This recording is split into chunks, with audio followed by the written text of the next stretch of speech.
Soya chunks ഉപയോഗിച്ചുണ്ടാക്കുന്ന ഒരു കറിയാണ് ഇന്നത്തെ നമ്മുടെ റെസിപ്പി. എങ്ങനെയാണെന്ന് നോക്കാം.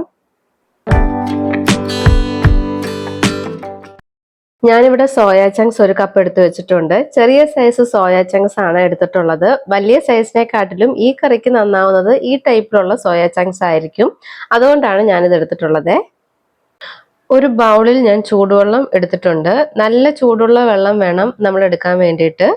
ഇനി എടുത്തു വെച്ചിട്ടുള്ള സോയ ചങ്ക്സ് 15 മിനിറ്റ് നേരം അല്ലെങ്കിൽ കുറഞ്ഞത് 10 മിനിറ്റ് നേരമെങ്കിലും കുതിർത്ത് വെക്കണം. ഒരു സ്പൂൺ യൂസ് ചെയ്ത് എല്ലാം ഒന്ന് മിക്സ് ചെയ്ത് കൊടുത്ത ശേഷം 15 മിനിറ്റ് നേരം നമുക്കിത് മാറ്റിവെക്കാം.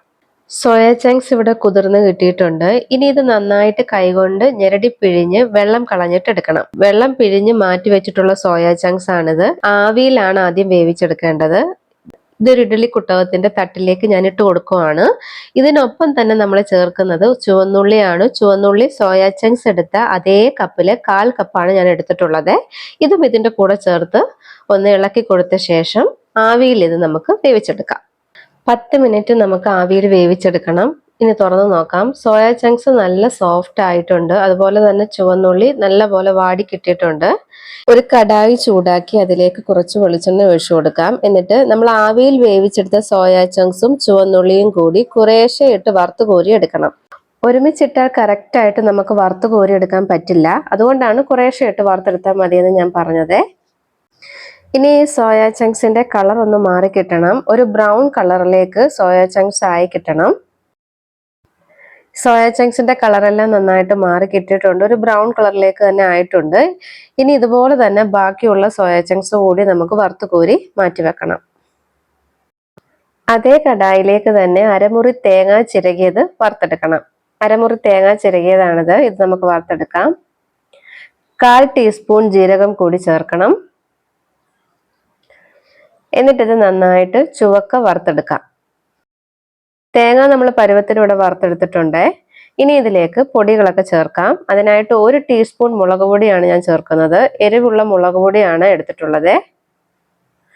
2 ടീസ്പൂൺ മല്ലിപ്പൊടി,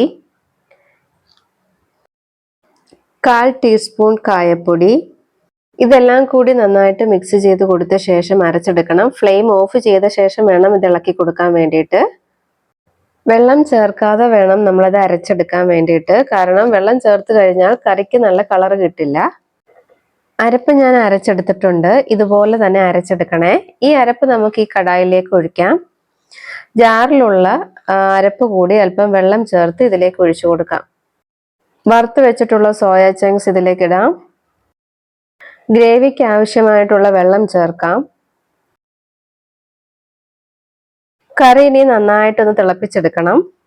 കറി തിളച്ച് വരുന്ന സമയത്ത് പിഴുപുളി ചേർത്ത് കൊടുക്കണം. 1 ടേബിൾ സ്പൂൺ പിഴുപുളിയാണ് ഞാൻ പിഴിഞ്ഞെടുത്തിട്ടുള്ളത്. ഇത് നമുക്ക് ചേർക്കാം.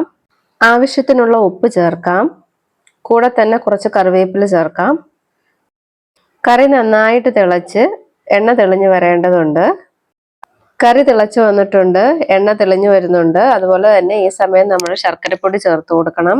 2 നുള്ളു ശർക്കരപ്പൊടിയാണ് ഞാൻ ചേർക്കുന്നത്. സോയ ചങ്ക്സ് കറി റെഡി ആയിട്ടുണ്ട്. സോയ ചങ്ക്സ് വെച്ച് തയ്യാറാക്കാൻ പറ്റുന്ന നല്ലൊരു കറിയാണിത്. ഇത് തേങ്ങ വറുത്തരച്ച് വെക്കുന്നത് കൊണ്ട് തന്നെ ചോറിൻ്റെ കൂടെ കഴിക്കാനായിരിക്കും കൂടുതൽ നല്ലത്. എല്ലാവരും ഒന്ന് ട്രൈ ചെയ്ത് നോക്കി നിങ്ങളുടെ അഭിപ്രായം എന്നെ അറിയിക്കണേ.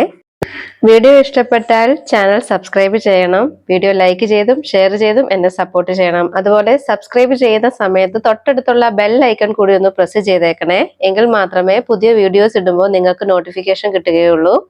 എങ്കിൽ മറ്റൊരു വീഡിയോയുമായി വീണ്ടും കാണാം. അതുവരെ ബൈ ബൈ.